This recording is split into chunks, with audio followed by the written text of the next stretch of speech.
Your cousin's boyfriend having a real estate license does not make them equipped to handle a multi-million-dollar real estate transaction. We should talk. Welcome back to another episode of Coming Out. I am Gabriel Paez, your host. Today's special because I really haven't had repeat guests, but I have the pleasure of having my first repeat guest, Phil Ehr, candidate for Florida's Congressional District, 28th District, here in Miami, Florida. Phil, it's a pleasure to have you back. Hey, Thank you for being here. I appreciate it. Let's get to it. We don't need to, you've been here. Yeah. We don't need to hear about your life story and your, I do go on about it. Exactly. We can. Right. And trust me, we won't. it would be great therapy. Let's go with what we want to achieve in Congress and in our region. Right. Look, it is, I'm the Democratic nominee. I'm so blessed to be there, but it's born of hard work, the work that I, as a Democrat, have been doing in our district for the past 3.5 years, knocking on 15,000 doors, 1.1 million texts going out to folks. It is the getting the veteran community across the state of Florida more defined for candidates all around the state of Florida, and it's the 600 or more events and people that I've met along the way. The people of South Dade and the FIU area, the zoo area, and the Florida Keys. Those are the folks that inspire me to keep going because they see that our government's not working for us and it must work for us. So we know we need change, and we are coming together as people of various parties, and particularly the Democrats, to guide and to change our country in Washington, to work on reforms in Tallahassee and here in South Dade and the various municipal and county governments. The Democrats have a choice, and those choices are to get behind the nominee, yours truly, and win this election. This is a once in a generation time where we actually have the capacity to win the election because we have the choice of Carlos Jimenez or me. And that's it. And we are coming together. And that choice is fast. It's different, right? It's like you're very different than Carlos because, the more I talk to you, the more you want to legislate. And the more I see on Carlos is no legislation. Really hasn't initiated any laws or passed any significant issues to here while he's been in Congress. What would you do? So he's not only failing to legislate substantively, he's failing to represent, he's failing to show up. I know how to show up, and I've been doing that, and I prove that every day on the campaign trail. That's the kind of interaction you're going to expect from me while in office and my staff while in office.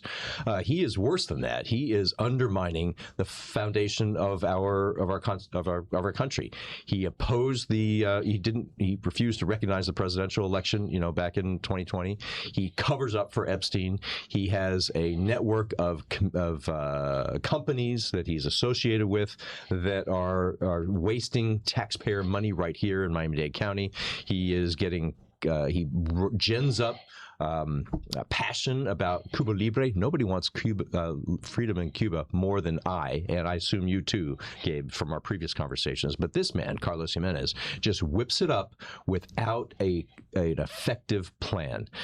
He's not able to follow through with something other than anger and anger to get votes. I'm about a serious strategy and legitimate way forward for Cuba's freedom.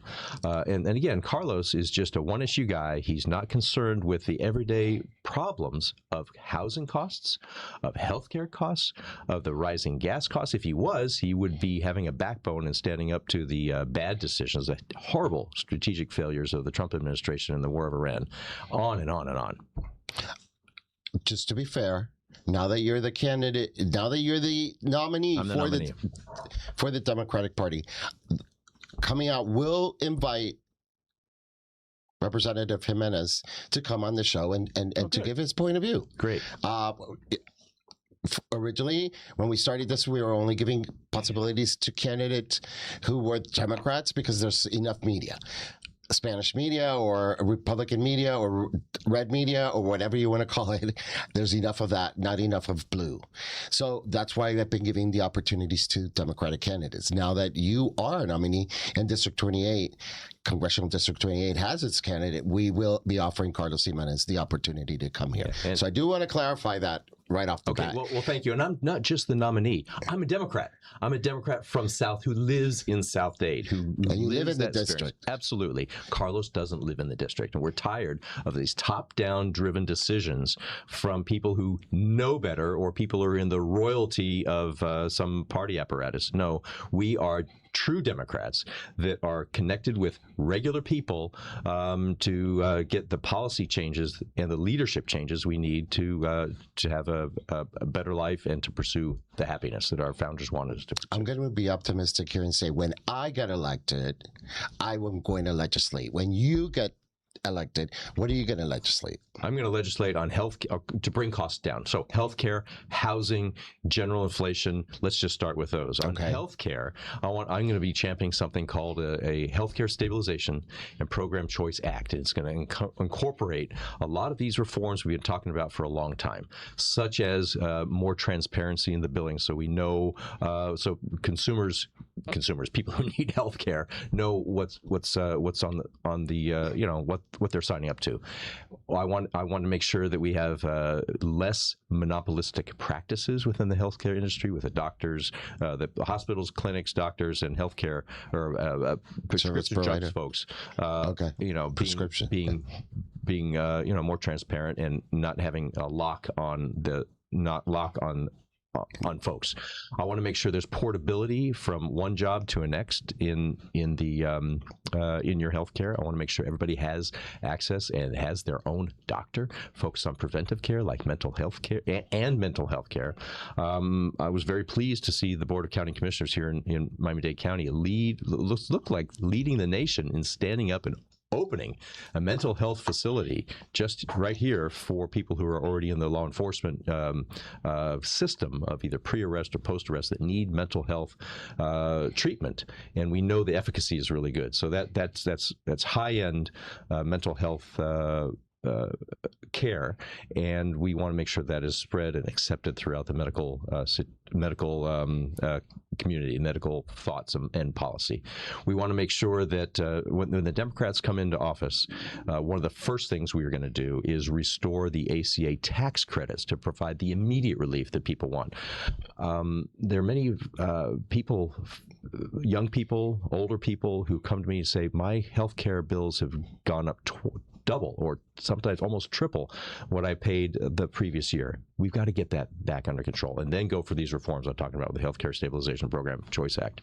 I want to make sure that veterans are taken care of better with health care. I'm going to be pushing for a hospital or high-end facility in South Dade for the veteran community who desperately need that. That's been a project that has been around for a long time, but it's lacked the political the will of the county and in the county level and in the federal level. I know we're in a period of constriction and austerity in the budget, and we need to be mindful about how much we spend. But veterans care is one of these priorities. But it's interesting how mindful we are of spending until then something else comes about, which is more important, which to them is more important, or to the governor is more important, and then he'll spend X amount of billions. Right. And just maybe to wrap up on healthcare a little bit, those are elements of a healthcare plan that I have. I want to be using my platform, my bully pulpit, to further advocate for Medicaid expansion, to advocate for Medicare, to be able to I was going to ask you about that. Talk to us about that. Expanding Medicare. Expanding Medicare. The federal government provides and has the funds for the state of Florida to expand Medicare to a larger amount of people, and the governor refuses to take take the offer up from the federal government. This costs taxpayers in Florida no more. Could provide so much relief and support to people who need it, not the people who are going to abuse it. People who need it to prosper and to help grow out and make our communities stronger. It's just a. At first, I thought it was just because it was a Biden thing that did. No. It's been a long. And then now he did. Not even with this one. So. Yeah, and so that's the type of practical orientation that I bring. One of the reasons that Florida doesn't do that is because they're so ideologically driven in Tallahassee. Just look at the issue after issue after issue, getting rid of property taxes without providing municipalities an answer about where the funding is going to come from, or preempting. There is a power grab going on in Tallahassee, and we need people in Washington to push back on behalf of residents. All right, we've drifted away from healthcare, but we're not done with healthcare. No, we're not. Because all those things that I've just mentioned are quite an incremental change. They've been on the discussion for a long time. If those programs or those reforms are not taken up on a bipartisan way or majority way with Democrats in charge, then I am open. I'm open to more fundamental changes to get the healthcare systems that other countries use, whether it be in Europe or Asia, to get the job done, to lower the healthcare costs, so you can get the health care you need to be both preventive medicine as well as just focusing on your well-being. Exactly. I come from the United States Navy. We have a ship at sea. The ship at sea doesn't have ideology with its medical provision. We have the practical bottom line of keeping our sailors healthy, well, and so they're ready to do their job, and they're living, fulfilling lives while they're serving our country. I want to make sure that our communities are provided the same sort of respect that we all deserve by being American citizens.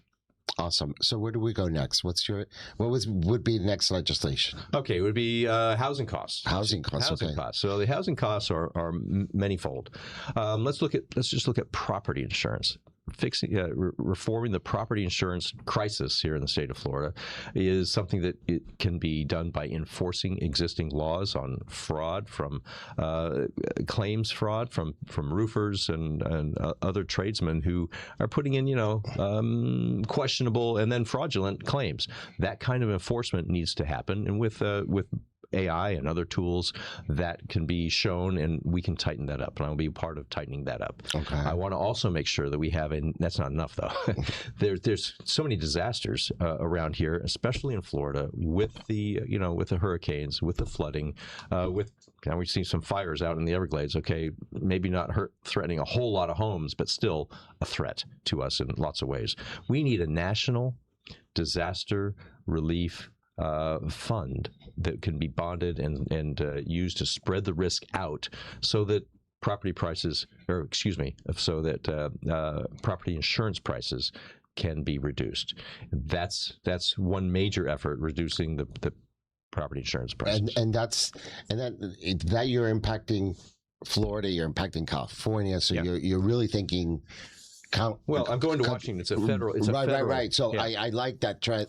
I like that trajectory where you're looking at, because it's not just a Florida issue. It's all over California, out west. It's a tornado alley. It's all kinds of stuff. Right. But as we sit here today, that yesterday, I don't know if you've heard this, but yesterday the House of Representatives passed on a bipartisan basis a housing, not reform, but a housing enabling act that is an example of good bipartisan problem solving, that folks from in the Senate, Josh Hawley and Elizabeth Warren are on board together. Elizabeth Warren was quoted as saying, "Hey, I'm proud to be a member of the Congress today," and she says she doesn't say that often because Congress is broken. It's so dysfunctional. But on this recent bill that was passed unanimously by the Senate, and all but 30 or some House members passed it, with sadly some Florida Republicans leading the charge against it, but nonetheless take that ideology and cast it away at the next election.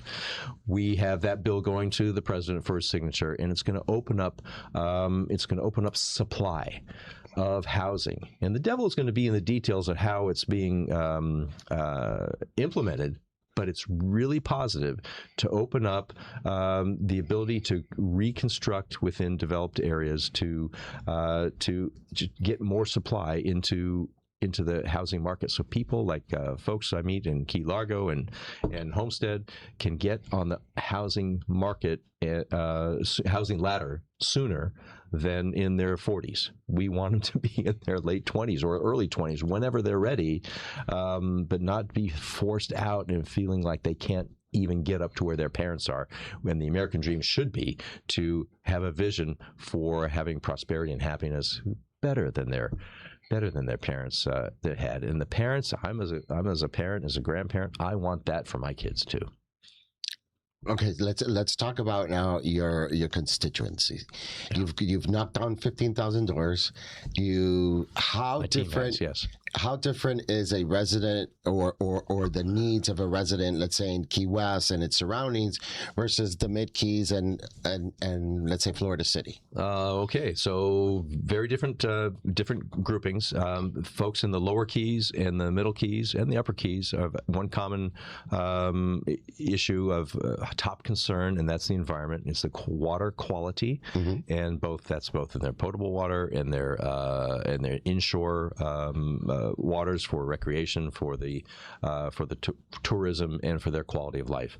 Environment is bipartisan and big there, and everybody seems to be on the same sheet of music for Everglades restoration, not building into the Everglades. You see people very upset with construction of Alligator Alley up there, in the border between Miami-Dade and Collier County. Where are they upset? In the Keys. Why? Because they recognize as this river of grass affects their lives. Those are some of the issues, or that's one issue. Also in the Keys, we've got a culture in Key West that has a long community. The character of communities and the houses and the history is under threat by surges of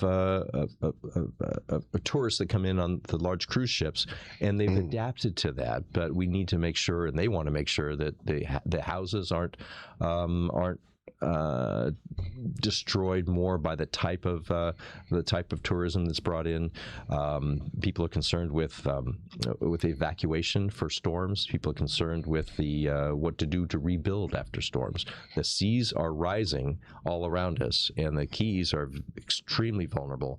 We all recognize that, and there's a way to provide for the people to provide the leadership and the representative to be there with them, for them, as we chart out a future about how to survive a storm and how to come back and rebuild, and how to rebuild. You asked about Florida City. Florida City is growing. Florida City has new leadership in the form of Mayor Thompson and the county commission, or city commission. She and the government are providing a welcome change and bringing in some jobs and bringing in new ways of looking at recreation and the city services. I'm very optimistic about Florida City's future. We have a crime problem still in Florida City. There's there's shootings that happen too frequently all around our county, including Florida City. It's a place where there's also a fair amount of poverty, and I want to make sure that I'm there helping to provide the representation and leadership needed to make that place better. Okay, now we go up in the district a little bit more. Let's say we hit FIU. FIU is a... Oh, you skipped a whole lot of folks. I know, but we'll come back down. We'll come back down. We'll come back. We'll go as far as we can. FIU.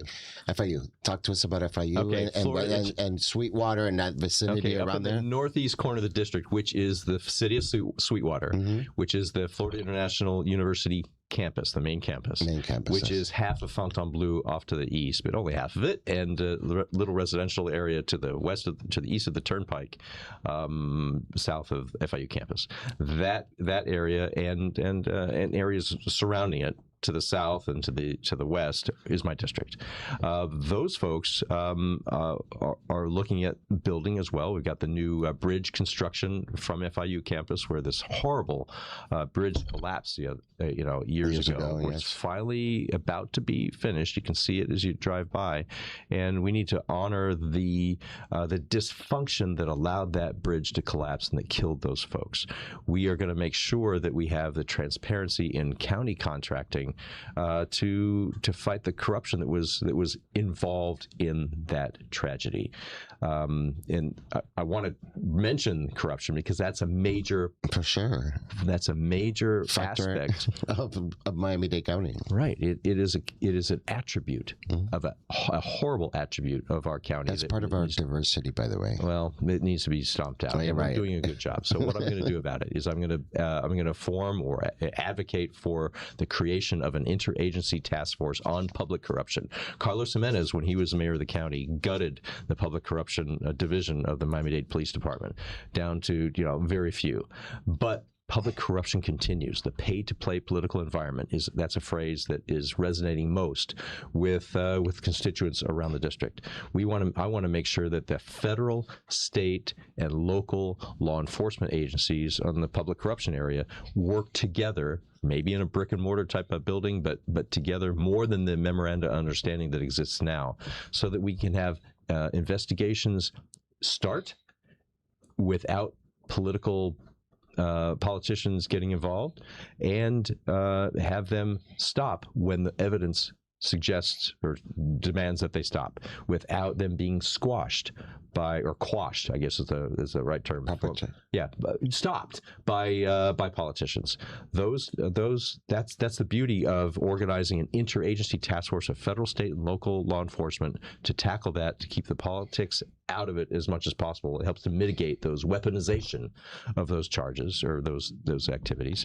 So let's say now we have a little bit of Kendall Regional Airport area. We're going down. You want to stick to the geography? Okay. Yes. Let's keep going. Because I see that district so diverse in so many ways that your constituents have to have different issues. And that interagency task force is the way I just started to describe it, is the same way the military organized to fight the counter drug problem. That is also just south of the Keys, of course, in the way that the U.S. Navy has been dropping bombs on fast boats. And Carlos Jimenez, when he sees those explosions, what does he say? He doesn't say, "Hey, did we get the right one?" or "Hey," no, he said, "More of these, please." That's disgusting, and that whole attitude of his needs to go. Okay, back to the geography. We're done with Sweetwater there for the moment, and we're traveling south to, I don't know, the West Kendall. Yes. West Kendall, where I live. Who wants to go on Kendall Drive in the morning to work into central, downtown Miami? Nobody wants to, because it's jammed up, and it's a direct result of overdevelopment and lack of infrastructure planning. Where's the rail? Where is the mass transit that other municipalities have grown up with? Well, it's not there. And why isn't it there? Because we haven't been forward-looking for decades. This is not a slam on any one person. This is a slam on ourselves for not having the incentives of government to look to the future. And you see that also clearly with the busway down, and the lack of rail from downtown Miami into down US 1 into Florida City. We have a busway there. Nobody likes a busway. That busway was put in largely by Carlos Jimenez and his political allies, and some contractors that benefited from all of that. If we were looking to have a robust, Carlos Jimenez bought the electric buses, right? Okay, but are they the ones that are in the lot that need to be sold out because they broke? Yeah. All right. Well, if we were serious about long-term growth, we would have rail there. It'd be better to have rail there now than the busways that are clogging up all the traffic there. So that's just another example of lack of planning for transportation. And so you see the turnpike Backed up. a parking lot every day. That's no good for anybody. Yet housing and development keeps growing. I was involved with some residents who wanted to stop housing development in the US 1 area in Naranja because it was the developer wanted to go on environmentally sensitive land. The board, county commissioners, was all for it, and in the end approved it because they were locked in their view of, hey, it's affordable housing, so workforce can get on board with it. The math did not work in the case that I was helping, and they were taking land from residents, and they were insinuating that the residents didn't want further neighbors. That was just wrong and a hurtful thing to say to our neighbors, and then some of the advocates were brought before court to stop them from abdicating, and that's just wrong all around. So developers and local officials have a relationship that is part of the pay-to-play, that is probably central to the pay-to-play culture, that as a congressman, I will show up and shine some light on that. Every federal dollar that comes into local elections needs to be examined and see that there's... And accounted for. And accounted for. And again, it's a choice between me and Carlos Jimenez. Do you want the Carlos Jimenez who thrives in that kind of environment and his allies? Or do you want, as Democrats generally want, honest government, effective government, good governance, to have someone like me, and to me, because I'm the nominee in Washington, advocating for fighting corruption in Washington, D.C., because there's so much with the Trump administration, but also looking at it here locally. Let's pretend I'm a NPA. Okay. And I want to know several other things that you would do different than Carlos Jimenez before I vote for you. Yeah, okay. So you're an NPA, no party affiliation. Correct. You're no party affiliation, and you're the you're the group of voters who are growing the largest, growing more than Republicans' registrations. You're growing larger than Democratic registrations. Why? Because you're tired and you're sick of the party nonsense. The party leadership is out of touch, and one of the things that I bring to the table, bring to our district as a Democrat, is doing the work in South Dade, in Florida, in the 28th Congressional District, from the top, middle, across it, all the way, through the Keys, showing up, advocating, fighting right by residents for the things that are important to them, regardless of whether it's federal, state, or local issues. I'm there. That's the kind of representation we expect from a leader. The Navy taught me leadership from day one, and I've had a full career of 26 years in the Navy, advancing, and you don't do that on the basis of bad performance. You do that on the basis of good, solid performance. And showing up. And having the judgment to make, if you don't know the right calls, at least make a good damn attempt to it, and to bring people together, to be transparent in how you're making decisions and what you're doing, and where the equities are, and you make decisions, and you open yourself up to criticism. I'm all for that. You're going to have so many town halls when I'm... so that's a difference between you and Carlos, because Carlos has had no town halls. Yes. Okay. Yeah, I'm coming in with town halls and consultations on votes if I have the time to do it, and I'll make time to do it for the big things. And these are questions that I will ask him when he comes. Yeah. Oh, good. Yeah. Where's your town hall? Right. Why haven't you been open to the public? Where are you? Where is your staff? You have to be in Washington. Yeah. Be in Washington to make that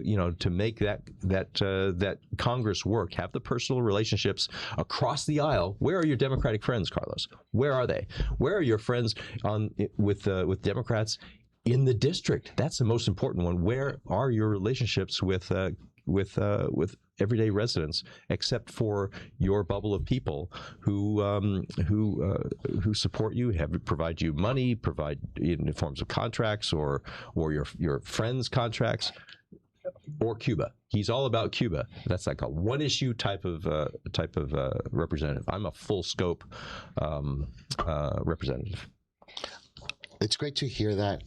I mean, you bring into the party, into the Democratic Party right now, something that I feel that we lack. You bring that bipartisanship, that ability to cross over and pick your friends and pick your battles, and you're able to do it. And I find you that you're a person that you can hit the ground running the first day. And I wish you the best of luck, because I really do think that with Phil Ehr as our candidate for the 28th Congressional District of Florida, Democrats, no party affiliations, and Republicans have a chance that our district will improve with him as our representative. So for that reason, I am coming out, and this show of coming out is coming out and endorsing Phil Ehr for the 28th Congressional District of Florida. I'm honored. Thank you. So congratulations. It's my first show and my first endorsement of the show, and I want to wish you the very best. And on this note, I wish you much success, and I look forward to seeing you in the halls of Congress. Well, thank you so much. I have I'm thanking you on behalf of the residents of South Dade and the Florida Keys. And for that, Gabe, I've got also a gift for you. Okay, great. This is a campaigning gift. Okay. But yes, you'll know me also as Felipe. My Spanish name of Felipe. Okay. So vote for Felipe, everybody. Awesome. Vote for Felipe. Thank you. And I'm glad you got an extra large for me there. Another thing is, I find that right now, as Democrats, we need to be united. And being united means that we stand behind who our candidate is. Hey, the other side does it, even when they have bad candidates. This time we have an excellent candidate. We have a military and veteran who not only has served our country, but we cannot use the tagline, oh, he's a communist or he's a socialist, because that's what they like to do. So on that note, I wish you the very best, and I look forward to working with you and continue this dialogue and bringing you back, hopefully, to debate with Carlos. I want to Jimenez? debate with Carlos. Hell yeah, let's do that. Right. Anytime.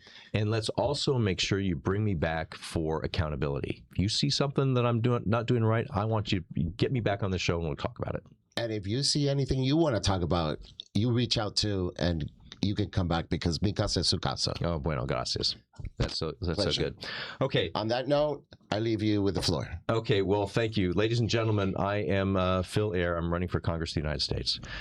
I am a retired U.S. naval officer who has served for 26 years on active duty, and the reason I'm running for Congress is the same reason I served for that quarter century. That is to support and defend the Constitution of the United States for our freedoms and our democracy and our human rights. Each of these are being assaulted by folks like Carlos Jimenez. It's time to come around and get together so we can stop the abuse of power that is so rampant in our region and in our nation. And on the practical side of the everyday living, we're going to reduce the costs of living. We're going to fight the corruption, and we're going to build for the future. I'm the candidate for change, working for your future and to change our country. We need new leadership in the Democratic Party, and I'm providing that leadership in South Dade, and I would very much appreciate if other parts of the other Democrats all rally around this district. There is no statewide office that can win without the big votes from Miami-Dade County, all of it, including South Dade and Broward and Palm Beach.